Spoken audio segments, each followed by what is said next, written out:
about narcissists. And I think I've already made a very serious video about this very serious subject matter, which is lethal. It's lethal, it's deadly. I'm not exaggerating. It's life destroying. And that's why you end up getting really serious about talking about it. You know, it's nothing to be taken lightly or to handle lightly. It's not a light subject matter. It's profoundly disturbing. Anyway, if you have a narcissist in your life, and this is the time, you know, holidays are here and stuff, and it might just kind of bleed through and really hit you. That, okay, so a narcissist doesn't care about the things that you love, and that includes other people. And in fact, they will try to separate you from them. They will, if you let them, and they are in fact a malignant case of a narcissist, they will extract you away from all of the things you love, particularly the people you love. They won't really let you have friends or whatever person, whatever you love, really.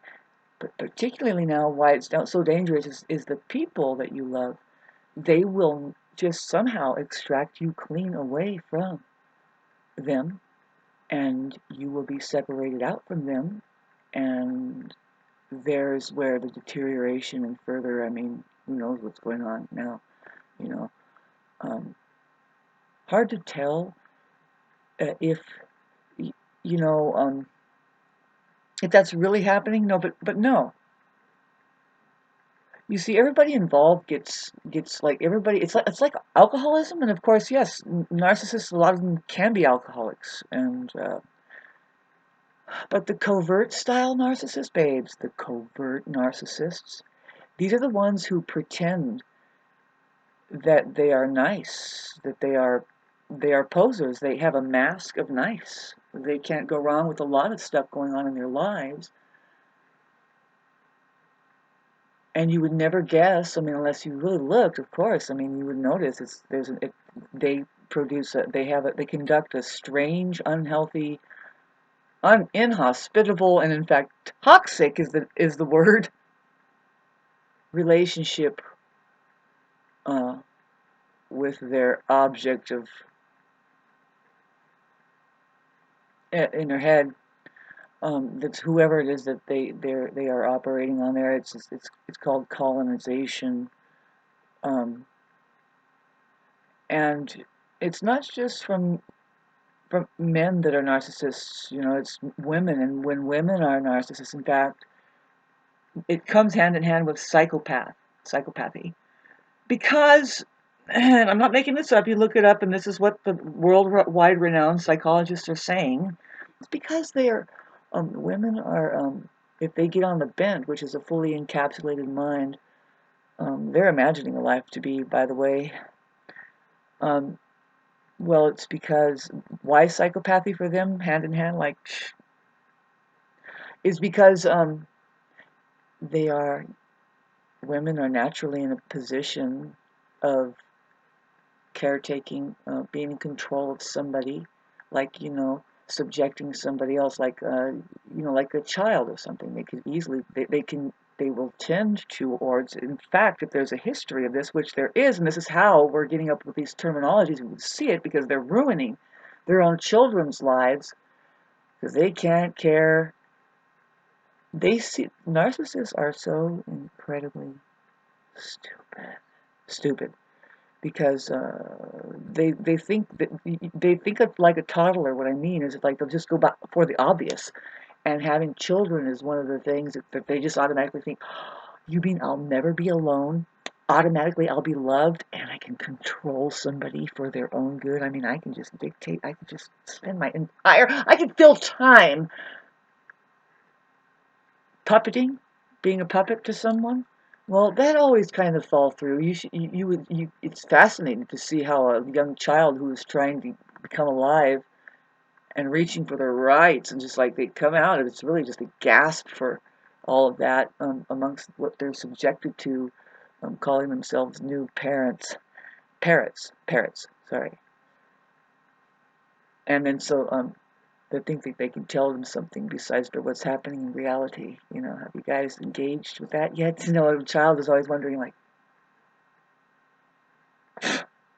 anyway,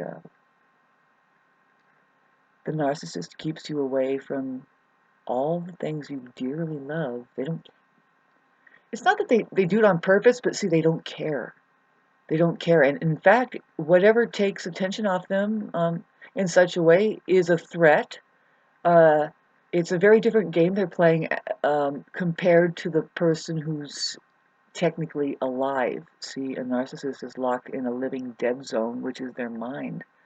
And it's very different. It's sick. It's what's plaguing the world and most people. And it keeps them locked in really, it's not so much habits, but the bad habits are bad, but all the habits are bad. All habits are bad. What I meant is it keeps them locked in the habits, in the actions, in the unconscious behaviors that will cause illness in themselves eventually. They just do not realize that we are in a place, it's like a school. And the choices that you make, it's a moment to moment thing, and this is what makes them duck out. It can make you exhausted thinking that. That's why you have to practice all kinds of things. Really, do you drink clean water? Are you eating good foods? Do you practice? Do you know how to breathe? Do every once in a while you just take the time to do like 6 deep breaths and let it out, in through the nose, even out through the nose. But it's usually in through the nose, out through the mouth. And really receive the benefits of all of those things. I mean, why do we even chase after that? Well, this life gets tedious, you know, with our adventure to stay clear and access something beyond mind, which that fully encapsulated mind. So, okay, I kind of got off the subject matter, which I just want to let people know. I mean, this is the time of year where you might notice it. I mean, it's about gift giving and satisfying people's wishes, and you'll see how they're far from that um, in mind for you. First of all, they can't be interested in you, and it's nothing that they're doing consciously. They have a wiring that's rigged up. It's not mature yet. See, a lot of times when there's a small child being raised by the immature narcissist who is not capable of being interested in them or anybody else. But whatever's going on in their fucking head, and it's like, it could be an array of amazing fictional. I mean, well, really, it's just a bubble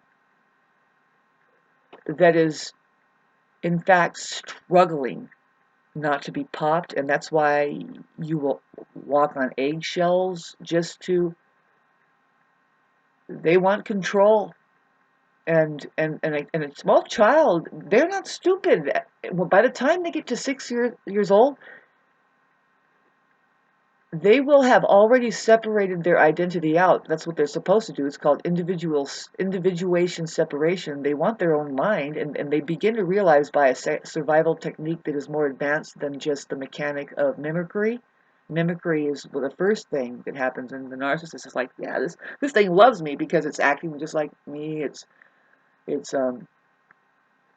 it's clinging on, and but after a while, it's going. By the time it's 5, it's going to want to make choices of its own, and because it wants to know, do I have my own mind or not? And all it's doing, number one, is exercising it's like, can I access my own faculties here and make a choice for myself? And so when a child says, no, I don't want that, like, and it could be like just to watch cartoons or to do the same thing that they've always been doing, the narcissist begins to take it personally and they get pissed, right? They're like, well, how dare you? I fix those green beans and blah, blah, blah, and you blah, blah, blah, and I will take it away.